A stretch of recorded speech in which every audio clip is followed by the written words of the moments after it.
بسم اللہ الرحمن الرحیم۔ السلام علیکم ورحمۃ اللہ وبرکاتہ۔ عزیز طلباء و طالبات، امید ہے آپ سب خیریت سے ہوں گے۔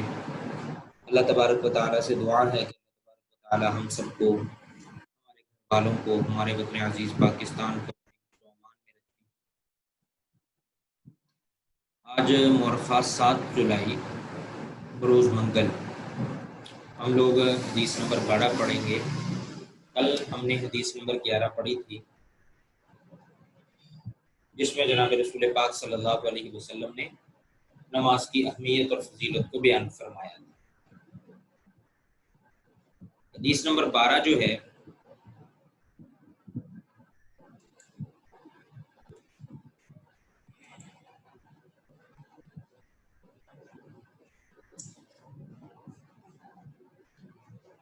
حدیث نمبر 12 یہ ہے، بسم اللہ الرحمن الرحیم۔ فرمایا اذا قلت لصاحبك یوم الجمعۃ انصت والامام یخطب فقد لغوت۔ اذا قلت لصاحبك یوم الجمعۃ انصت والامام یخطب فقد لغوت۔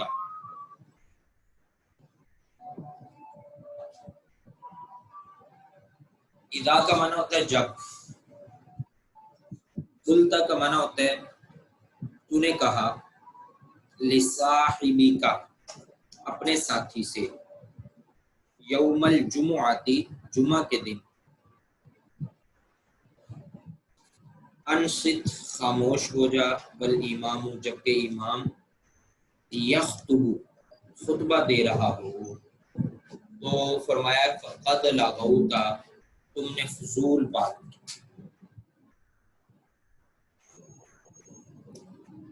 اذا قلت جب تم نے کہا، لصاحبی کا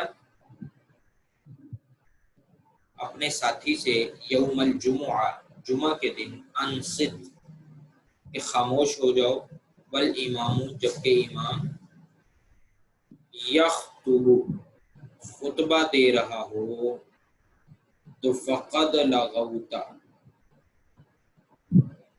تم نے فضول بات کی۔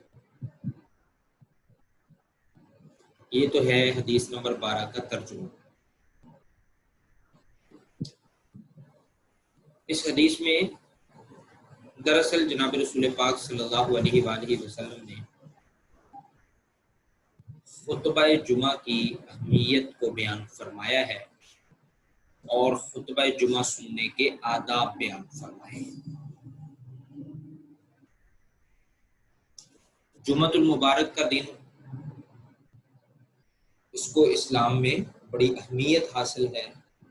اللہ تبارک و تعالی نے اسے سید الایام بنایا ہے، یعنی اسے باقی دنوں کا سردار بنایا ہے۔ اور یہ دن اللہ تبارک و تعالی نے امت مسلمہ کو عبادت کے لیے عطا فرمایا ہے۔ اللہ تعالیٰ نے ہر امت کو کوئی نہ کوئی دن عبادت کے لیے عطا فرمایا تھا، کوئی نہ کوئی دن ان کے لیے عبادت کے لیے مخصوص کیا تھا۔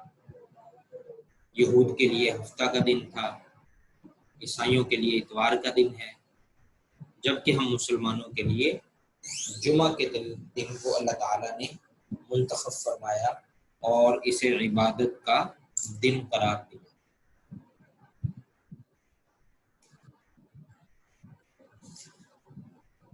تو اس حوالے سے جمعۃ المبارک کو اسلام میں بڑی اہمیت حاصل ہے، جمعۃ المبارک کے دن کو۔ اور اللہ تبارک و تعالیٰ کا احسان ہے کہ اللہ تعالیٰ نے اس امت مسلمہ کو سید الایام یعنی دنوں کا سردار عبادت کے لیے عطا فرمایا۔ اسی لیے ہم جمعۃ المبارک کے دن جمعہ کی نماز ادا کرتے ہیں، اور جمعہ کی نماز ادا کرنے سے پہلے ایک خطبہ ہوتا ہے، وہ خطبہ سننا بھی ضروری ہے۔ اور جناب رسول اللہ صلی اللہ علیہ وآلہ وسلم نے اس حدیث پاک کے اندر اسی خطبہ کے آداب کو بیان فرمایا ہے۔ وہ خطبہ دراصل اسلامی تعلیمات کے بارے میں ہمیں رہنمائی فراہم کرتا ہے، اس لیے آپ صلی اللہ علیہ وآلہ وسلم نے اسے خاموشی کے ساتھ اور توجہ کے ساتھ سننے کا حکم دیا ہے۔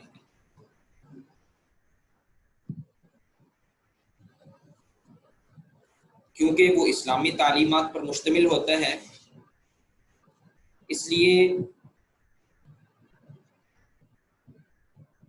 علم کا یہ پہلا ادب ہے کہ علم کی بات کو خاموشی اور توجہ سے سنا جائے۔ اگر علم کی بات کو خاموشی اور توجہ سے نہیں سنا جائے گا تو پھر اس سے کما حق فائدہ نہیں اٹھایا جا سکتا۔ تو علم کی بات سے فائدہ اٹھانے کے لیے ضروری ہے کہ سب سے پہلے علم کی بات کو خاموشی اور توجہ سے سنا جائے۔ تو وہ خطبہ جس سے ہمیں اسلامی معلومات حاصل ہوتی ہیں، ہمیں اسلامی تعلیمات ملتی ہیں، جو کہ واضح و نصیحت کا ایک ذریعہ ہے، اس کے متعلق جناب رسول پاک صلی اللہ علیہ وآلہ وسلم نے تاکید فرمائی کہ خاموشی کے ساتھ اس خطبہ کو سنو، اور فرمایا کہ اگر کوئی اور شخص باتیں کر رہا ہے تو اسے منع بھی نہ کرو، کیونکہ جب تم اسے کہو گے انصت، امام خطبہ دے رہا ہے، تم اسے کہو گے خاموش ہو جاؤ، تو تم بھی بول پڑے، تو پھر آپ کو کوئی دوسرا چپ کرائے گا، اس دوسرے کو کوئی تیسرا چپ کرائے گا، تو یہ تو سارے بولنے میں مصروف ہو جائے گا۔ یہ فرمایا کہ خطبہ جمعہ جو ہے اسے پورے دھیان اور توجہ اور خاموشی کے ساتھ سنا جائے، کیونکہ یہ اسلامی تعلیمات کے بارے میں ہماری رہنمائی کا ذریعہ ہے، اس لیے اسے خاموشی اور توجہ سے سننا چاہیے۔ تو جناب رسول اللہ صلی اللہ علیہ وآلہ وسلم نے ارشاد فرمایا، اذا قلت لصاحبك یوم الجمعۃ انصت والامام یخطب فقد لغوت، جب تم نے جمعہ کے دن اپنے ساتھی سے یہ کہا خاموش ہو جاؤ جبکہ امام خطبہ دے رہا ہو تو تم نے فضول بات کی۔ تو علم کا پہلا ادب یہ ہے کہ علم کی بات کو خاموشی اور توجہ سے سنا جائے، اور واضح و نصیحت سے فائدہ اٹھانے کے لیے بھی ضروری ہے کہ سب سے پہلے اسے توجہ سے سنا جائے، کیونکہ اگر کوئی بات دھیان سے سنی ہی نہ جائے گی تو اسے سمجھنا ناممکن ہو، جب اسے سمجھنا ناممکن ہوگا تو پھر اس پر عمل بھی نہیں ہو سکے گا۔ چنانچہ تاکید فرمائی گئی کہ جمعہ کا خطبہ جب ہو رہا ہو، جو کہ اسلامی تعلیمات کے بارے میں رہنمائی کا ذریعہ ہے، اسے خاموشی اور توجہ سے سنا جائے۔ اس حدیث میں ایک اور طرف بھی اشارہ ہے کہ جمعہ کے خطبہ کے دوران یہ بھی روا نہیں ہے کہ اس دوران اگر کوئی شخص بول رہا ہو تو اسے منع کیا جائے، کیونکہ اس سے بھی لوگوں کی توجہ دوسری طرف منتقل ہو سکتی ہے اور ان کے سننے کا عمل بھی متاثر ہو سکتا ہے۔